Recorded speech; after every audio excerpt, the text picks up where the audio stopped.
Guys, luto tayo ng chicken adobo na may atay din na manok. Tara.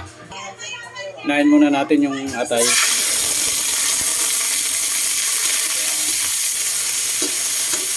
Lagyan lang natin ng asin. Konting asin lang guys. Tapos paminta. Isa lang natin guys.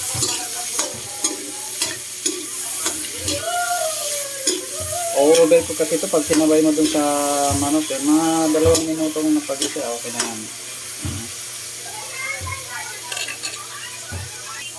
Diba guys, iba na yung kulay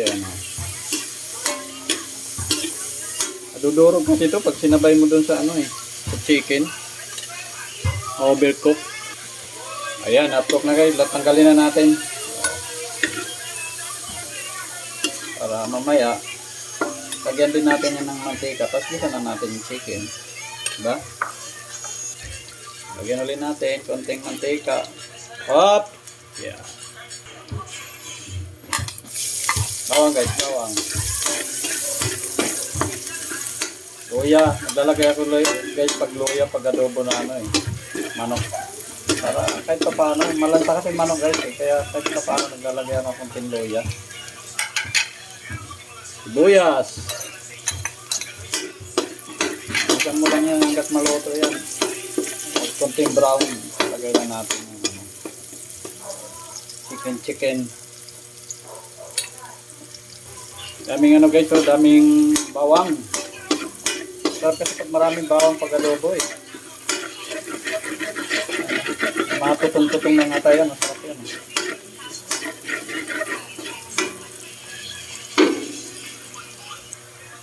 Lagay na natin guys. Nagugutom na ako Siyempre, halo-haloin lang natin yan hanggang sa mag-brown. Saka natin lagyan ng toyo at suka.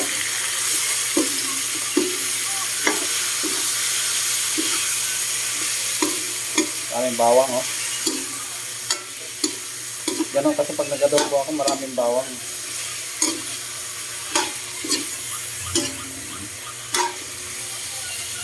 Ewan ko ba, ba't nakahiligan ko magluto? Hindi naman ako cook.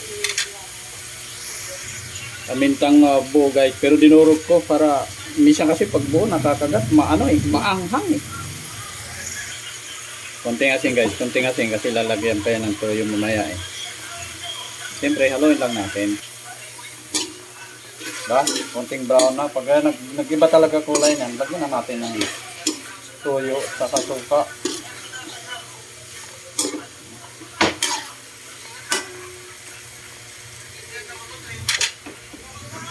Siyempre, halu-haluin lang natin para pantay naman yung luto. Diba guys, medyo nagtutubig na Hayaan nyo muna magtubig. Pag nalabas tubig, yan. Saka natin lagyan ng toyo. Samantala, siyempre takpan natin.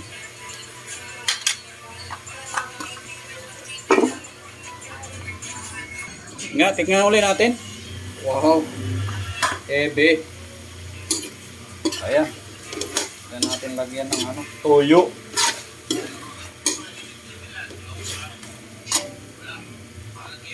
Tapos ulit, din toyo.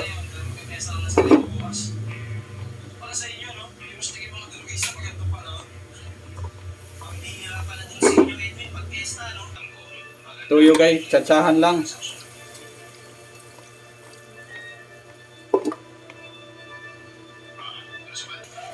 Minta. Suka. Sabi kasi ng matatanda, pag linagyan ng suka, huwag mo na haluin. Hindi ko alam kung bakit Hindi mo suka?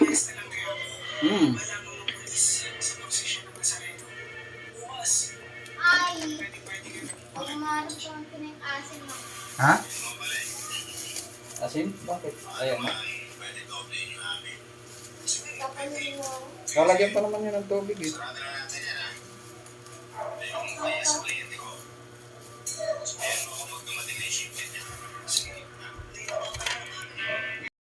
guys. Brown sugar guys, tansahan lang yan para balance naman. Pag kumulo, siyempre haluin na natin. Tapos lagyan natin ng konting tubig. Ayan, natin palambutin natin hanggang sa request kasi ng mga anak ko, yung tuyong adobo daw. Ayan.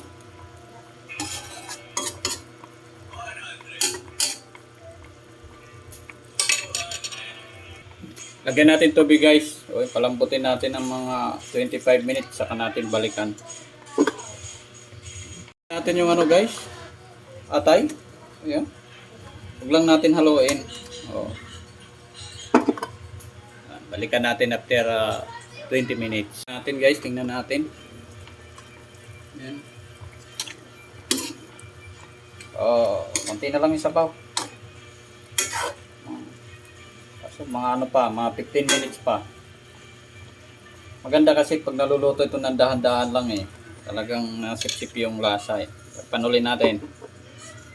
Guys, so, after ng 20 minutes, tuyo na siya. Pero mamantikain natin yan eh. Gusto ng mga anak ko eh, nagmamantikay. Ayan. Tuyo na guys, oh. Wala nang sarsa pero yan ang gusto ng mga anak ko eh.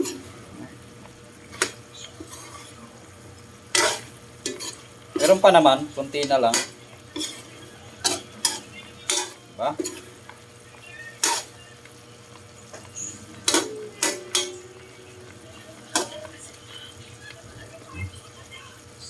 Salamat sa panonood. Thank you.